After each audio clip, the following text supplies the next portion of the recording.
आत्मा की सच्ची आजादी। आप सभी जानते हैं, हिंदुस्तान एक ऐसा राष्ट्र है जहां पर हर धर्म जाति के लोग निवास करते हैं, इसलिए अनेकता में एकता भारत की विशेषता है। आज हम बात करने वाले हैं भारत की गुलामी से लेकर आजाद होने तक की कहानी के बारे में। दुनिया के नक्शे पर हर समय सुर्खियां बटोरने वाला भारत प्राकृतिक संपदा, अथाह संपत्ति, कृषि उत्पादन तथा समृद्ध व्यापार से भरमार था। यही कारण है कि प्राचीन काल से भारत को सोने की चिड़िया कहा जाता रहा है। इन्हीं अथाह संपत्ति और संसाधनों के आकर्षण के कारण विदेशी कंपनियों का भारत में व्यापार होता रहा, जिस पर ब्रिटिश शासन की भी गहरी नजर पड़ी, जो कि ईस्ट इंडिया कंपनी के रूप में भारत आई और लगभग 200 साल तक ब्रिटिश शासन की गुलामी देश को सहन करनी पड़ी। हम सभी जानते हैं कि स्वतंत्रता प्राप्ति के लिए भारतीयों को अनेक परिस्थितियों और संघर्षों का सामना करना पड़ा। अंग्रेजों से देश को आजादी दिलाने के लिए भारत माता के प्रेम में कई वीर सपूतों ने अपनी कुर्बानी दी और अंततः 15 अगस्त 1947 को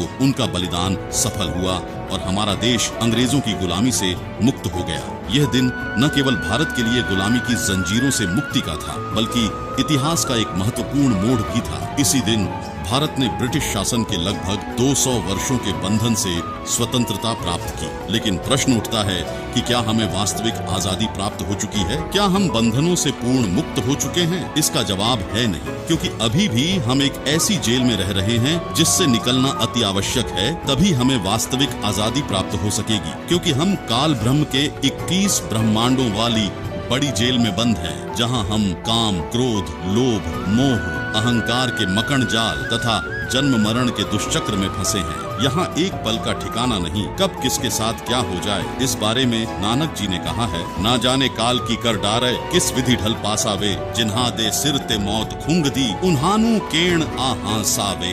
यह काल ब्रह्म का भयंकर जाल है, वह हमें फंसा कर रखता है, हमें अपने निज घर सतलोक नहीं जाने देता। दर्शकों, आपको जानकार हैरानी होगी कि जहाँ हम रह रहे हैं वह अपना वास्तविक घर नहीं है। हम सभी आत्माएं जो यहाँ कष्ट उठा रहे हैं, चाहे वह चींटी हो या हाथी, राजा हो या रंक, हम सभी एक अविनाशी स्थान सतलोक में रहते थे, जहाँ सर्व सुख था, जिसके विषय में संत गरीबदास जी ने कहा है, ना कोई भिक्षुक दान दे, ना कोई हार व्यवहार, ना कोई जन्मे मरे। ऐसा देश हमारा, जहाँ शंखों लहर मेहर की उपजे, कहर जहाँ नहीं कोई, दास गरीब अचल अविनाशी, सुख का सागर सोई। परंतु अपनी ही गलती से हम काल के मायाजाल में फंस गए और अब दुख भोग रहे हैं। लेकिन यहाँ से वापस अपने घर जाने का भी एक रास्ता है, वह है सच्चे सद्गुरु की शरण और उसके द्वारा बताई गई भक्ति साधना, जिसे करने से हम काल के जाल से मुक्त हो जाएंगे और जन्म मरण के चक्र से भी सदा के लिए निजात मिल जाएगी। दर्शकों, वर्तमान समय में संत रामपाल जी महाराज एकमेव ऐसे संत हैं